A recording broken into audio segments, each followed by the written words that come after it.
Muito obrigado, Senhor, por estarmos aqui, Senhor, reunidos. Pai, querido e santo, que nesta hora, Pai, nossos ouvidos possam estar atentos a ouvir a sua voz, Pai. Deus, usa o teu filho da maneira que tu queres, Pai, porque a palavra o Senhor já colocou no coração dele. Pai, também já quero te pedir, Senhor, pelo teu filho, Pai. Deus, acoberta ele, Pai amado, querido e santo, do alto da cabeça à planta dos pés. Deus, em nome de Jesus, Pai, eu te peço, Senhor, pela sua casa, sua família. Deus, em nome de Jesus, acoberta ele, Senhor, querido, no trabalho, Pai amado e santo. Deus, em nome de Jesus, Pai, eu quero te pedir, Senhor.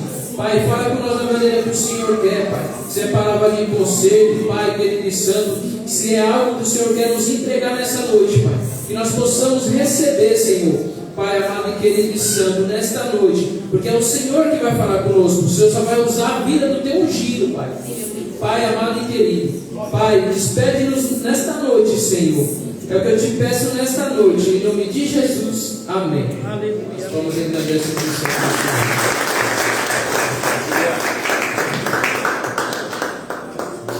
Glória a Deus. Quero saudar a amada igreja com a paz do Senhor Jesus Cristo, amém? Amém. Glórias a Deus. Estamos aí em mais um dia da campanha do Suco de Luta, né? Já foi lido aqui no início do culto, Êxodo 12, 23. Então não se faz necessário lermos novamente. Deus colocou uma palavra no meu coração. Essa palavra falou muito comigo. E eu creio que vai falar com a igreja também, amém? É uma palavra bastante conhecida, mas a palavra de Deus não se renova, né? Ela é sempre a mesma. Mas a revelação da palavra de Deus, ela se renova a cada dia, a cada ano. Através de um mesmo texto, várias revelações Deus pode trazer para as nossas vidas. Peço aos amados que estejam abrindo a vossa Bíblia em Marcos capítulo 4. Marcos capítulo 4, a partir do versículo 35. Passagem bastante conhecida. Já quero aqui agradecer, né, a confiança dos meus apóstolos por estarem servindo o púlpito nesta noite, para que eu venha estar trazendo algo de Deus para as nossas vidas, né? Primeiramente, é claro, essa palavra, como eu já disse, falou comigo, e agora quero transmitir à igreja. Marcos 4, a partir do versículo 35, está escrito assim na palavra do Senhor: E naquele dia, sendo já tarde, disse-lhes: Passemos para outra banda. E eles, deixando a multidão, o levaram consigo, assim como estava no barco. E havia também com ele outros barquinhos. E levantou-se grande temporal de vento, e subiam as ondas por cima do barco, de maneira que já se enchia. E ele estava na popa dormindo sobre uma almofada. E despertaram-no, dizendo-lhe: Mestre, não se te dá que pereçamos? E ele, despertando, repreendeu o vento e disse ao mar: Cala-te, aquieta-te. E o vento se aquietou, e houve grande bonança. Somente até aqui, amém? Podemos assentar, dando glórias ao Senhor. Se quiser manter a sua Bíblia aberta, nós vamos estar meditando em algumas frases desse texto. Louvado seja Deus. Irmãos, o Senhor Jesus Cristo, após ensinar ao povo ali às margens do mar da Galileia, ele já havia ensinado ali sobre a parábola do semeador. Ele havia ensinado sobre a parábola da candeia, também a parábola da semente e a parábola do grão de mostarda. Grande multidão ouvia o Senhor Jesus, mas ele, na sua onisciência, porque ele era 100% homem e 100% Deus, ele sentia as mesmas dores, as mesmas necessidades que eu e você, mas ele também tinha um poder divino. Por isso, que certa vez ele se assentou à beira do poço de Jacó e disse: tenho sede. Chegando ali a mulher samaritana, ele disse: vinde a mim, que vos darei a água da vida. Ele morreu na cruz do Calvário, mas ali em Betânia, ele disse a Lázaro: sai para fora. E Lázaro saiu, depois de morto há 4 dias. O Senhor Jesus, na sua onisciência, ele sabia que do outro lado do mar, esse mar que na verdade não é bem um mar, é um lago muito grande, de cerca de 19 quilômetros de comprimento por 13 de largura. Em alguns pontos chega a medir 45 metros de profundidade. Por isso, um grande lago chamado de mar. E Jesus sabia que ele precisava atravessar aquele lago, que ele precisava atravessar aquele mar, porque do outro lado havia uma vida que precisava dele. Havia uma vida a qual ele iria libertar e viria a ser um grande missionário naquela região, em toda a região de Decápolis, uma região composta por 10 cidades. Era endemoniado gadareno. Louvado seja Deus. E ao lermos esse texto, só a epígrafe, só o título, já nos traz grande alento, já nos traz grande esperança, porque o título é: Jesus acalma a tempestade. Só Ele, irmãos, só Ele tem o poder para acalmar as tempestades que se abatem sobre a minha, sobre a sua vida. Ele disse: no mundo tereis aflições, porém tende bom ânimo, pois eu venci o mundo. Ele venceu, e eu e você, nele também podemos vencer. Louvado seja Deus. Então só esse título já traz refrigério, já traz esperança aos nossos corações. O primeiro versículo 35 diz: e naquele dia, um dia como outro qualquer, aos olhos de muitos, um dia corriqueiro, um dia da rotina do Senhor Jesus, um dia da rotina daqueles discípulos que o acompanhavam. Mas para Jesus era um dia mais que especial, pela obra que ele havia de fazer. E o texto diz: naquele dia, sendo já tarde. Como assim? Tarde para quem? Tarde para Jesus? Não, não era tarde para Jesus, era tarde para os discípulos. Mas não era tarde para Jesus, porque para Jesus nunca é tarde. Para Jesus nunca é tarde. Sabe aquele sonho que você tem, que você acha que já é muito tarde para que ele venha se realizar? Não é tarde.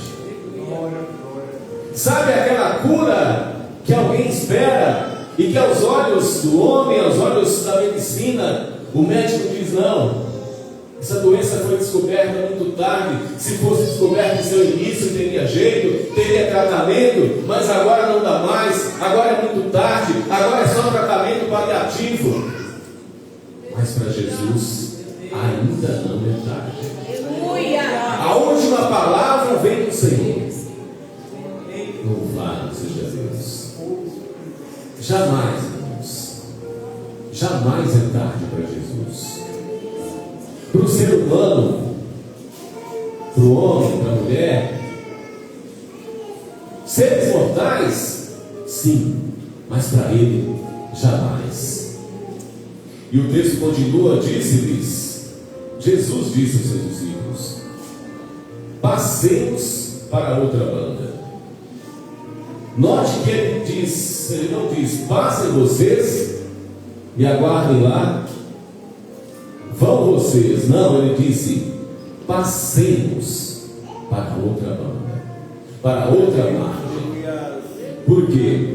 porque Ele iria passar com eles assim como Ele passou. E assim também comigo e com você, nas lutas, nas tempestades que enfrentamos durante a nossa vida, Jesus sempre está conosco. Ele nunca nos envia sós. Ele sempre está comigo e com você. Ele sempre está ao nosso lado. Embora muitas vezes não percebamos, embora muitas vezes nós choramos e até indagamos: cadê Jesus? Mas tenha certeza, Ele está com você. Ele está no seu barco.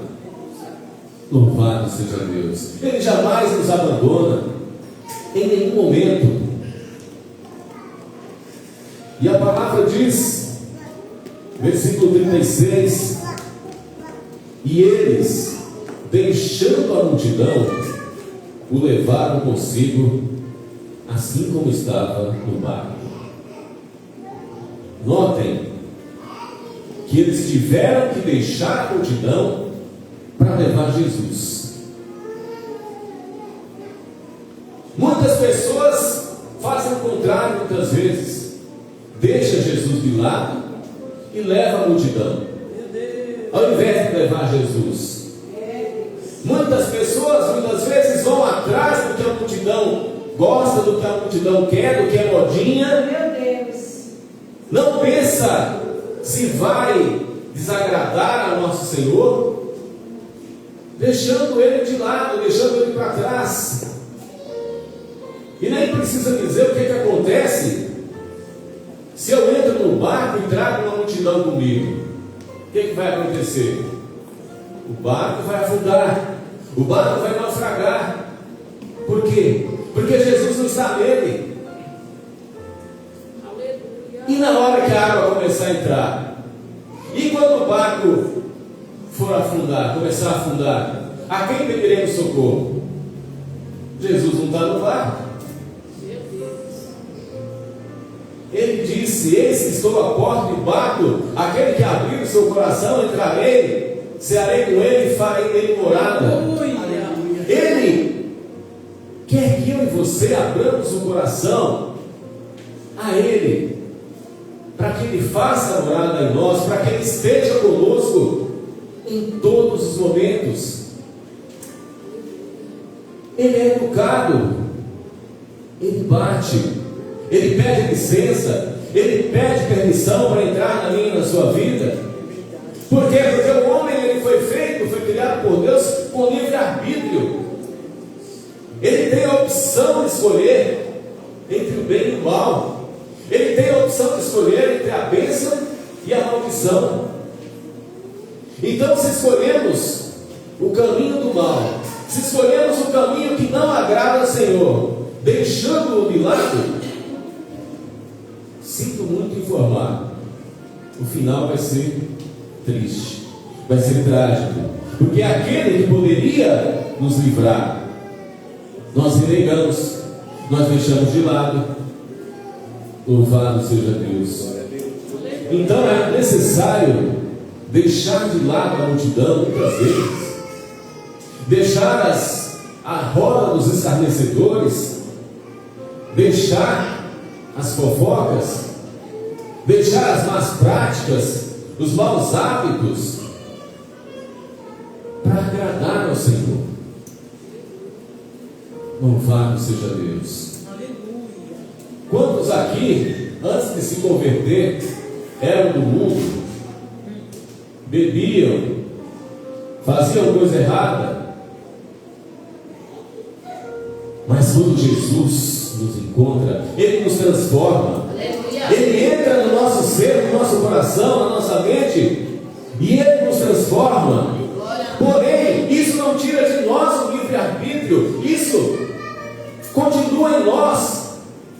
Apesar de sermos alcançados por Jesus, Ele não nos obriga, não, agora eu tenho Jesus. Ele não nos obriga a fazer sempre o bem, a obedecer. Não, Ele não obriga. A gente continua tendo a opção.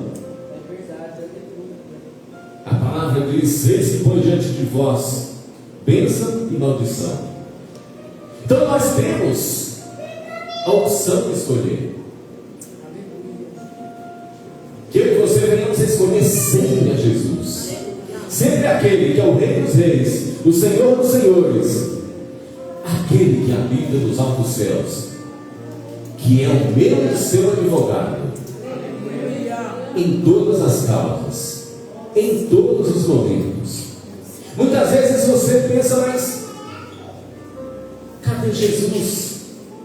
Muitas vezes ele está te carregando no colo e você nem percebe. Muitas vezes do nada você encontra uma força dentro de você que lá na frente você vai pensar: meu Deus, mas lá num momento tão difícil, num momento tão crítico, num momento tão triste, de repente eu encontrei uma força que eu não sei de onde eu tirei força para fazer aquilo, para tomar as devidas providências, para aguentar, para ir até o fim. Essa força foi Ele te dando, foi Jesus te fortalecendo, foi Jesus te carregando nos braços e dizendo: eu sou contigo. E a palavra diz que eles, deixando a multidão, o levaram consigo, assim como estava no barco. E havia também com ele outros barquinhos, ou seja, junto àquele barco onde Jesus e os apóstolos entraram, outros barquinhos menores estavam próximos, outros barquinhos acompanharam aquele barco. As pessoas sedentas de ouvir a Jesus, como a apóstola falou aqui no início do culto, né? Ainda há pouco, que procurava culto, que na sua conversão ela ia em cultos de segunda a segunda. Aquelas pessoas também maravilhadas de ouvir o nosso Senhor Jesus Cristo pregar, com tamanha empatia, com tamanho carisma, com tamanha sabedoria. Aquele povo, muitos deles voltaram para suas casas, mas muitos deles queriam mais e mais e mais ouvir o Senhor. E eles entraram em barquinhos menores e seguiram aquele barco que transportava Jesus e os seus discípulos. Irmãos, acontece que levantou-se grande temporal de vento e subiu as ondas por cima do barco, de maneira que se enchia. Aí você pensa: mas e os barquinhos? Se aquele barco, que ao nosso ver era maior, e os barquinhos? Naufragaram, afundaram todos? O barco, a tempestade, ela veio, pelo que entendemos do texto, somente sobre o barco em que Jesus estava. Mas como assim uma tempestade atingir o barco aqui e não atingir outros barcos em volta? Recentemente aconteceu algo verídico nesse mesmo sentido. Foi no ano passado, se não me engano, no mês de agosto, um bilionário lá do Reino Unido, isso saiu no Fantástico, saiu na mídia, na imprensa. Se você puxar depois do Google, no Google, você vai encontrar ainda algo sobre essa notícia. Aquele homem, ele era dono de uma empresa multimilionária, e ele fez um negócio, ele vendeu essa empresa para a empresa HP, que é bastante conhecida no Brasil pelos seus notebooks, principalmente pelas impressoras, né? Quem já teve impressora, eu creio que a maioria já teve um HP em casa, né? Então, ele vendeu a empresa dele, que era uma empresa de tecnologia, para esse homem, ou melhor, para esse conglomerado HP. Só que após feito o negócio por 11 bilhões de dólares, a HP vem a processar esse homem, acusando de ter feito manobras no mercado antes de fechar o negócio para inflacionar o preço da empresa dele, para poder vender com valor lá em cima, para vender com um valor que depois eles acharam que não valia, e eles entraram com 15 ações judiciais contra esse homem. Esse homem foi extraditado do Reino Unido para os Estados Unidos para responder esses processos. E ano passado ele foi absolvido dos 15 processos. E ele, é claro, ele ficou muito feliz com isso. E o que ele fez? Dizem que só nessa transação, só ele ficou com 500 milhões de dólares. É dinheiro demais, né? E ele pega ali o seu iate mais luxuoso, e ele convida outros milionários amigos dele, e ele leva a esposa, leva a filha, familiares, empregados, e vão para o mar comemorar essa vitória, comemorar a vitória que ele teve na justiça. E era um lugar também onde outros barcos menores estavam. Quando eu vi essa notícia, eu me lembrei dessa passagem.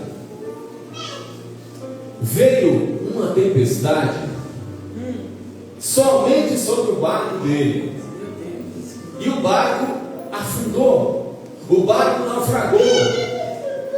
Morreram ali ele, os seus amigos milionários, a sua filha, a esposa dele ainda foi resgatada com vida, morreu um cozinheiro também, e os outros demais empregados foram resgatados com vida, juntamente com a esposa. Mas ele e seus amigos milionários morreram nesse naufrágio. Aconteceu alguma coisa com os outros barcos que estavam em volta? Não, não aconteceu. Não aconteceu. Então, nessa passagem teve que acontecer exatamente isso. Foi uma tempestade que afetou diretamente o barco que estava Jesus. Aí nós nos perguntamos, mas se nós temos Jesus no barco, se nós temos Jesus na nossa vida, por que nos advém tamanhas provas às vezes? Por que nos advém tamanhas lutas? Ah, eu vejo meu vizinho lá, ó, tá de boa, faz um monte de coisa errada, sabe? Mas tá de boa, tá prosperando. Ontem mesmo, ó, comprou um carro zero, um carro aí de quase 200 mil reais. E Beltrano, olha, também não tem Jesus, faz tudo errado, e está prosperando, e está indo bem. E eu não vejo essas lutas, eu só vejo alegria na vida deles. É alegria, é festa, é farra, é churrasco. E eu, na minha vida, eu que sou servo do Senhor, passo por tais lutas. Meus irmãos, o que acontece é que quando Jesus está no barco, verdadeiramente a luta ela vem mais forte. Por quê? Porque Jesus quer que eu e você sejamos fortalecidos, que eu e você vivamos experiências extraordinárias, aprendendo a confiar inteiramente nele. Bendito seja Deus. Deus lindo, aleluia. O salmista Asaf disse, né, que seus pés quase se resvalaram por ele contemplar a prosperidade dos ímpios. Ele quase jogou tudo para o alto, quase jogou a toalha, como se diz hoje em dia, né? Mas não. Ele percebeu que verdadeiramente só Deus pode, só Deus é, só Deus faz. Aleluia. Bendito seja Deus. E aquelas ondas vieram por sobre o barco que Jesus estava. Quando as lutas, quando as ondas, quando as tempestades vêm sobre a minha e a sua vida, tendo Jesus no barco, pode ter certeza, o barco não vai afundar. O barco não vai afundar. Por quê? Porque Jesus está conosco. Mas Jesus estando conosco, não vai entrar água no barco? Claro que vai. A água vai entrar, a luta vai acontecer, a prova vai acontecer, mas Jesus, Ele só permite na minha e na sua vida aquilo que eu e você podemos suportar. Quando não, já estamos, sabe, pedindo socorro, já estamos aí é que Ele entra com socorro, aí é que Ele entra com a providência. Aleluia! Na minha e na sua vida. Bendito seja Deus. Deus foi escrito, papai. Uma outra coisa, se eu e você, com Jesus no barco, passamos por lutas, por dificuldades, tenha certeza que lá na frente, os barquinhos, quem são os barquinhos? São os demais familiares. Quem são os barquinhos? São os amigos. Quem são os barquinhos? São os colegas. Aleluia! Quem são os barquinhos? Vizinhos, conhecidos. A tempestade de repente pode vir somente sobre o nosso barco e não atingi-los. Mas o que vai acontecer? Lá na frente, eles não provarão da glória que eu e você provaremos. Eles não terão a mesma vitória que eu e você. Aleluia! Eles não terão, não contemplarão a glória do poder de Deus nas nossas vidas. Como eu e você. Por quê? Porque com a graça de Deus haveremos de ser não somente provados, mas haveremos de ser também aprovados. Louvado seja Deus. E é isso que o nosso Senhor Jesus Cristo quer. E o texto diz aqui que o barco ele já se enchia. Ele estava enchendo, mas não havia enchido ainda. Ainda faltava muito ainda para o barco vir a afundar.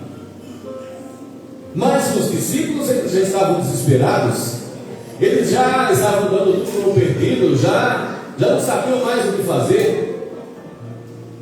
Enquanto isso, a Bíblia diz que Jesus estava na popa dormindo. A minha versão de Bíblia é bem tradicional, né?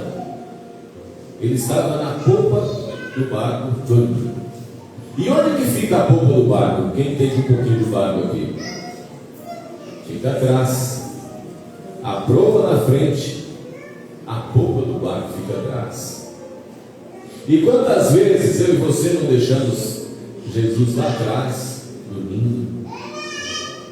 E fala, não Jesus, ó, pode ficar tranquilo, vai dormir, que eu sei o que eu estou fazendo. Pode deixar, Jesus, eu estou no controle. Eu sou mais eu sei o que eu estou fazendo. Eu sei que rumo eu devo seguir. Eu tenho experiência. Deixa comigo. Se precisar, te chamo, tá? Quanto crente não faz isso? Ao invés de Jesus estar na popa, ele deveria estar no leme. Ele deveria estar na direção da minha e da sua vida. Quantas vezes eu e você tomamos decisões sem apresentar ao Senhor, sem orar antes, sem pedir direção, Deus, papai.